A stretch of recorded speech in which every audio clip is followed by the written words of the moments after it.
Now, this is Lemon's Drugstore, the interior of Lemon's Drugstore, and I believe that's Mr. Frank Lemon on the left-hand side there.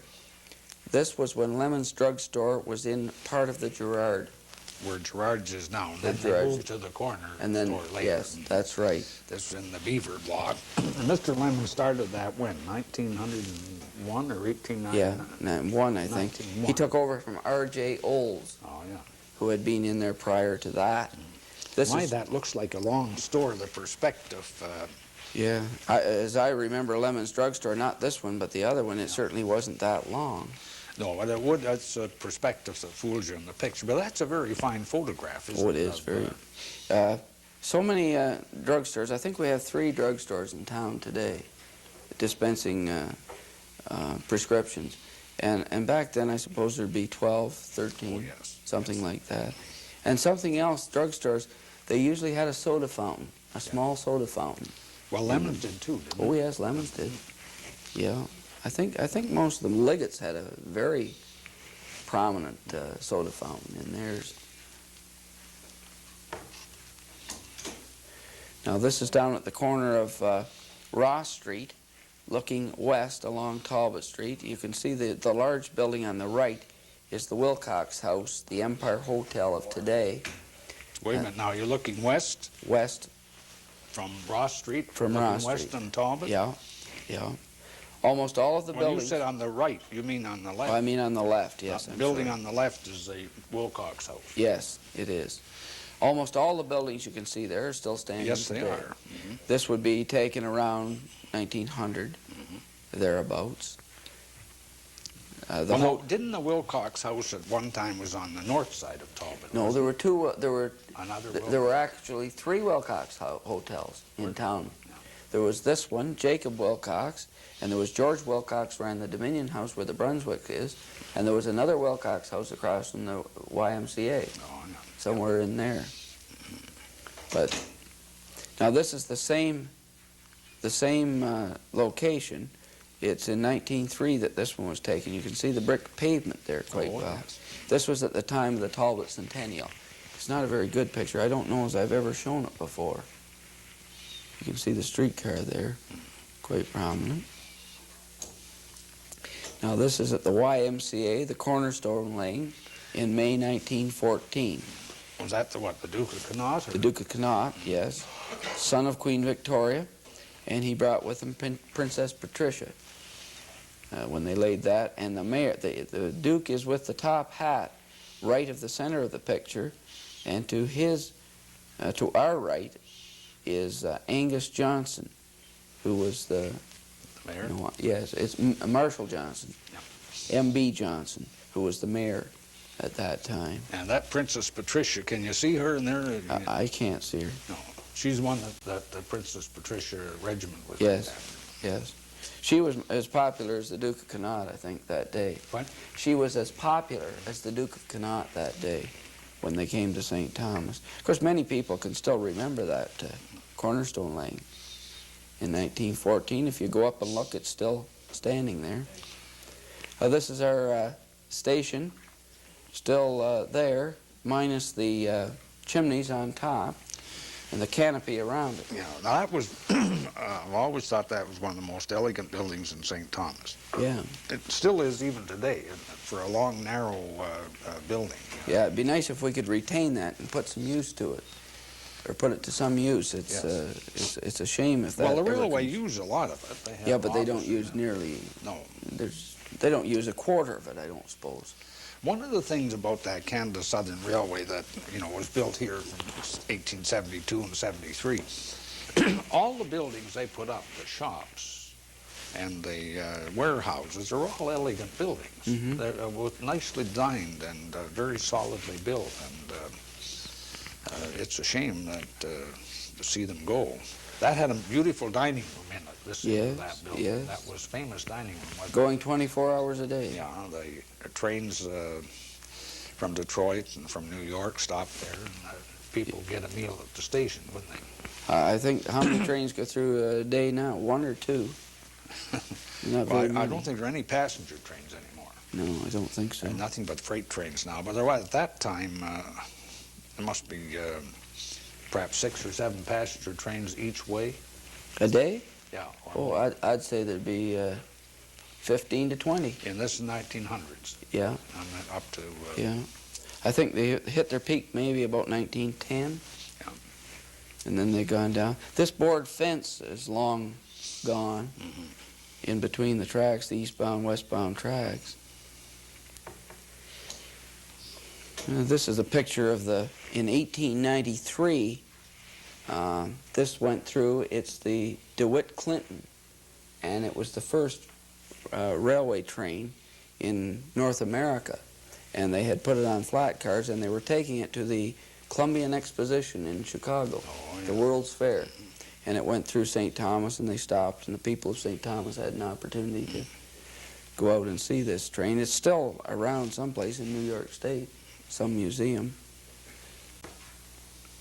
And this is the 999 Empire State Express.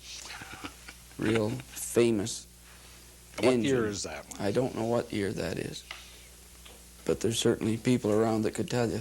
Yeah. This is another view.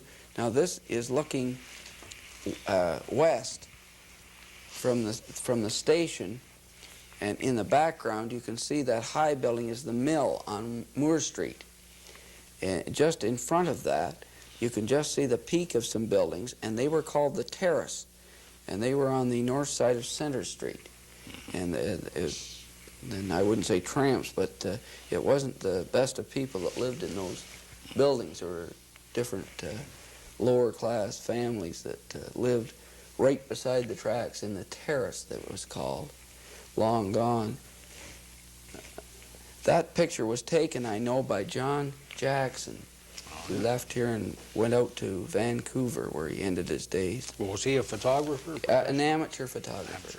He took a lot of very fine pictures, though, in St. Now, Thomas. I have a little trouble making this one out, Don. So this is from Ross Street, and it's looking eastward, just opposite to the last one. You can see the depot with the chimneys on it, and you can see the coal dock on the right, and beyond that, the water tower. It's really quite a comprehensive photograph, about 1910, possibly the busiest time that the railway had. Beyond the depot, you can see another building, the freight shed, which is still standing. Yes. And there's another picture of that coming. There's the freight shed there, and that building is still standing and still being used by the railway. I believe I have the name of some of the people in that last picture. This is the 91st Battalion, the day, June the 26th, when they went to... This is an interesting picture because one night I had Brian Sims on. We were doing military history of Elgin County, and isn't that a picture that shows someone holding a baby up? I believe it is, yes. To be embraced by the father, whoever in there. Well, the woman who was that baby phoned up and identified herself. And I got it written down on a slip of paper somewhere and lost it. This, by the way, is just taken from a newspaper clipping. This isn't from a photograph. Well, the photograph's much clearer. Yes, it would be. I don't have the original of this one. This is from a newspaper. Yes, it is. Yeah. Well, the original one, Brian Sim has a copy of the original one. And, it's quite a picture. The biggest crowd, apparently, that was ever in St. Thomas was on that day. You can see the coal dock in the background there. On to Berlin. And this was the last church parade. The Reverend McGilvery, I believe it was. The last church parade in front of the station in the background there. And this is Talbot Street. Well, why did they have the service in the open here, or? Yes, right in the open on the grounds there. Where the park was. Where the park was, the New York Central Park. AMP is. That's right. The AMP parking lot is right in that location today. Look at those cars. I didn't realize there were that many cars in St. Thomas in that time. Oh, I think in 1916 there would have been quite a few cars. That's when the 91st went, 1916. Yeah, I think quite a few cars are in St. Thomas. My grandfather had his first in 1914. I think there would have been quite a few at that time. Now this is I didn't do any research on this, but it's the Featherstone Company that was down, the Featherstone Company. Yeah, now I believe I'm not just sure, I believe they made corset stays in there, and I do know it was located now. one of these buildings was still standing until the last 10 years, but it's down now. Where was this? In behind the market. In behind the market. The Horton Street Market. Horton Street Market, yes.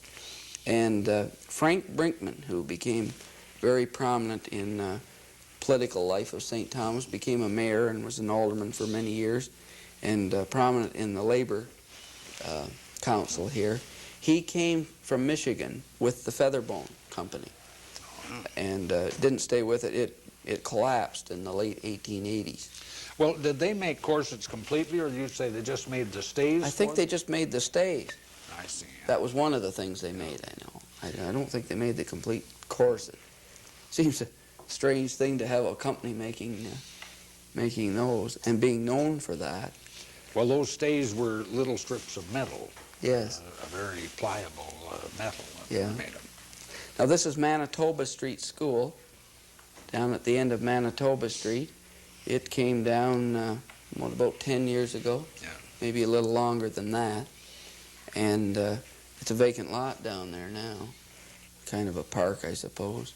Now, what year was this built? 1885, I think Manitoba 85. Street was built. Yeah. It was never any bigger than this. No. This was the size of it when they took it down.